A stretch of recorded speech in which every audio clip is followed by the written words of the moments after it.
Hello dear students, today we are going to start chapter 10 of Civics, Law and Social Justice, and this is the first part of this chapter.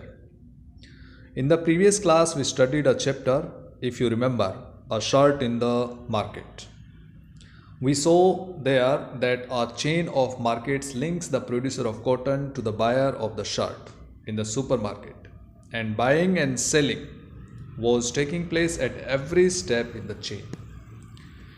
Many of the people directly or indirectly involved in the production of the shirt.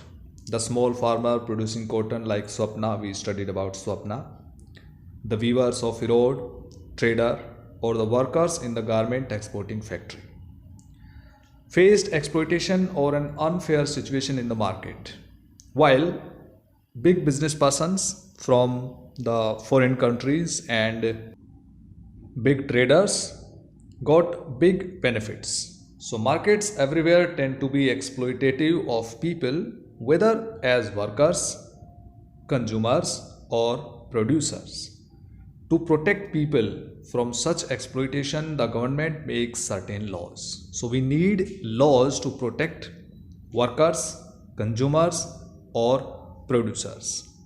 These laws try to ensure that the unfair practices are kept at a minimum in the markets. Let's take a common market situation where the law is very important. This is the issue of workers' wages. Private companies, contractors, business persons normally want to make as much profit as they can. In the drive for profits, they might deny workers their rights and not pay them wages. For example, in the eyes of the law, it is illegal or wrong to deny workers their wages.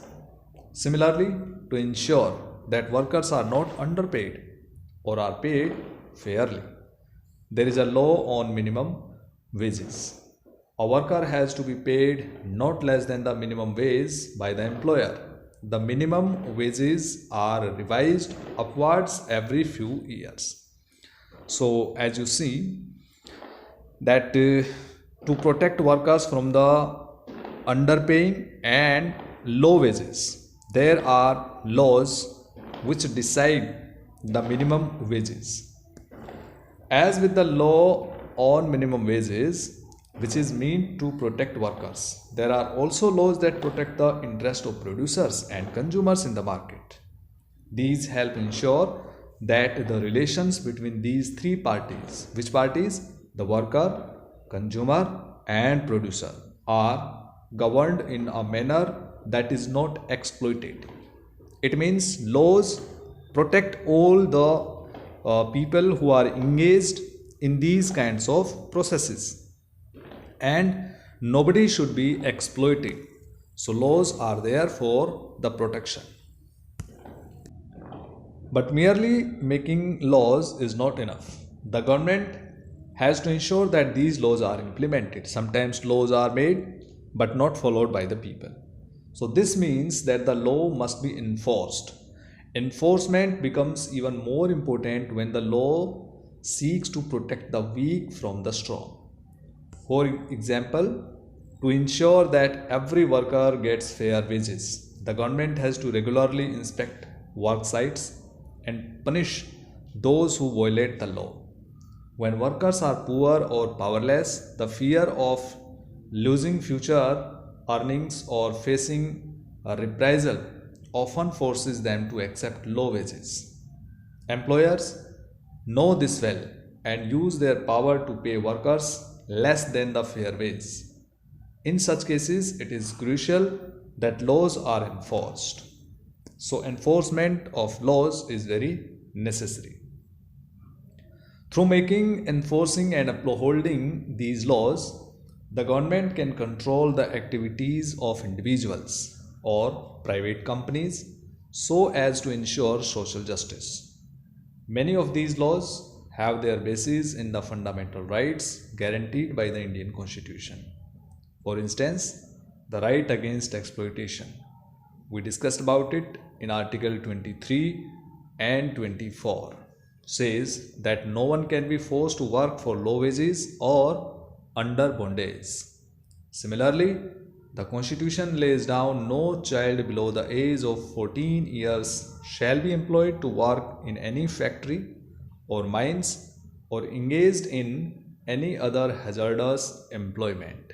It means Article 23 and 24 are there for the protection against exploitation. How are these laws played out in practice? To what extent do they address the concerns of social justice? Now, let's see this table 1 that provides some important laws relating to the protection of these various interests. Column 2 and 3 in table 1 state why and for whom these laws are necessary. Based on discussions in the classroom, you have to complete the remaining entries in the table.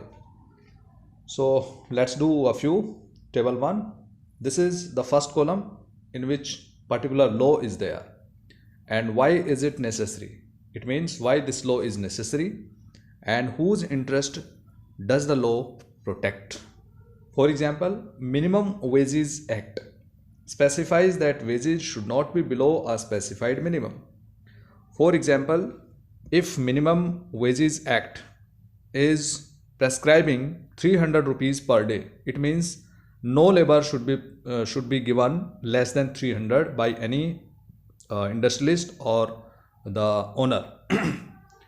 So why is it necessary? Many workers are denied fair wages by their employers because they badly need work.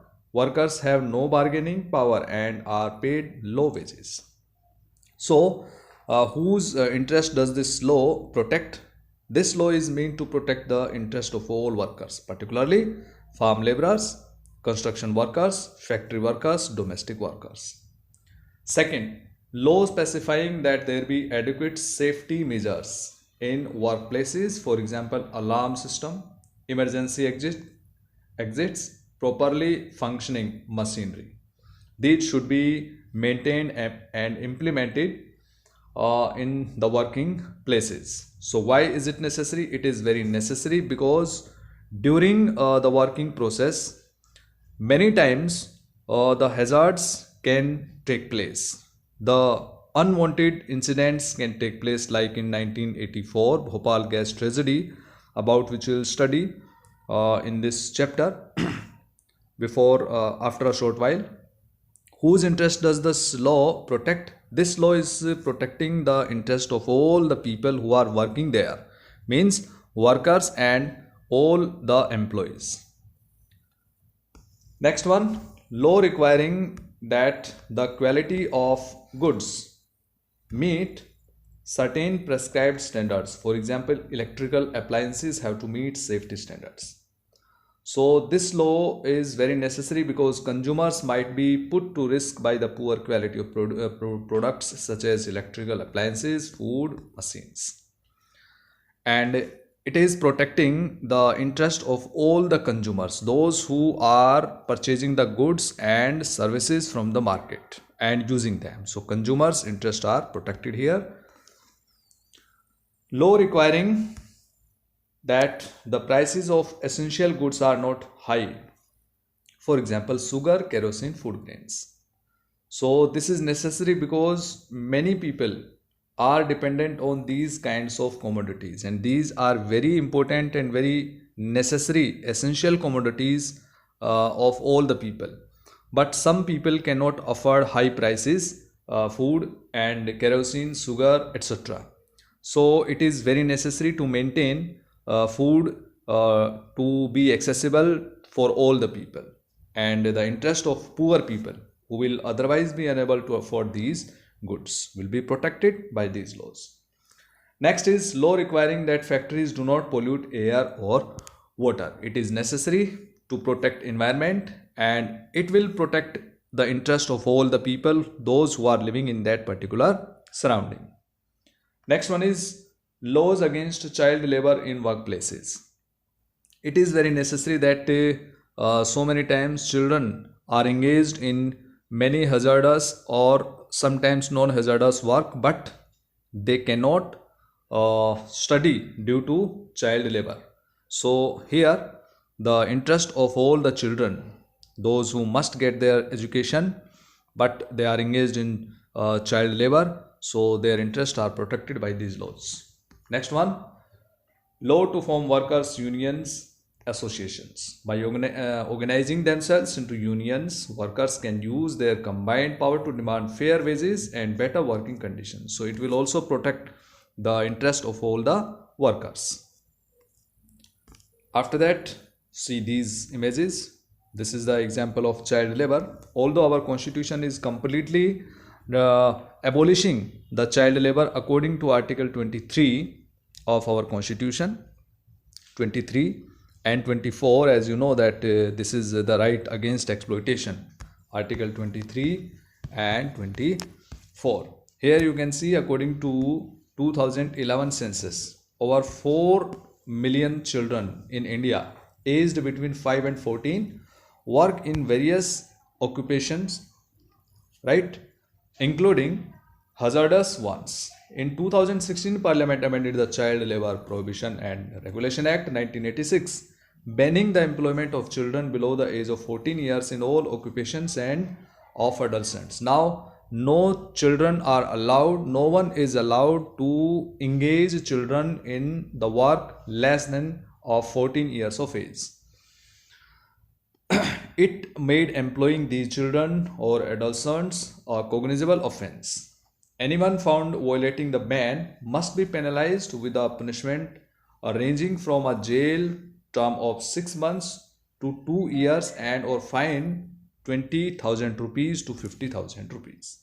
The central government had asked state governments to develop plans to rescue and rehabilitate children who are working. So this is the step taken by government to protect children from the labor. Now we'll discuss about Bhopal gas tragedy. The world's worst industrial tragedy took place in Bhopal. Union Carbide, an American company, had a factory in the city in which it produced pesticides. At midnight on 2 December 1984, methyl isocyanate, a highly poisonous gas, started leaking from the UC plant. Aziza Sultan, a survivor, she remembers, at about 12:30 I woke to the sound of my baby coughing badly.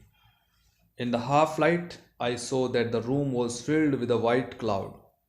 I heard people shouting, "Run, run." Then I started coughing with each breath, seeming as if I was breathing in fire. My eyes were burning. So this explanation, and as Aziza Sultan is remembering the incident, you can imagine that what kind of bad incident it was and what kind of hazardous for all the people, those who are living in that particular area in the surrounding of that company. Within 3 days, more than 80,000 people were died. Hundreds of thousands were maimed. Most of those exposed to the poison gas came from poor working class families, of which nearly 50,000 people are today too sick to work, means even they cannot work properly. Among those who survived, many developed severe respiratory disorders, eye problems, and other disorders. Children developed peculiar abnormalities like the girl in the photo you can see here, this girl.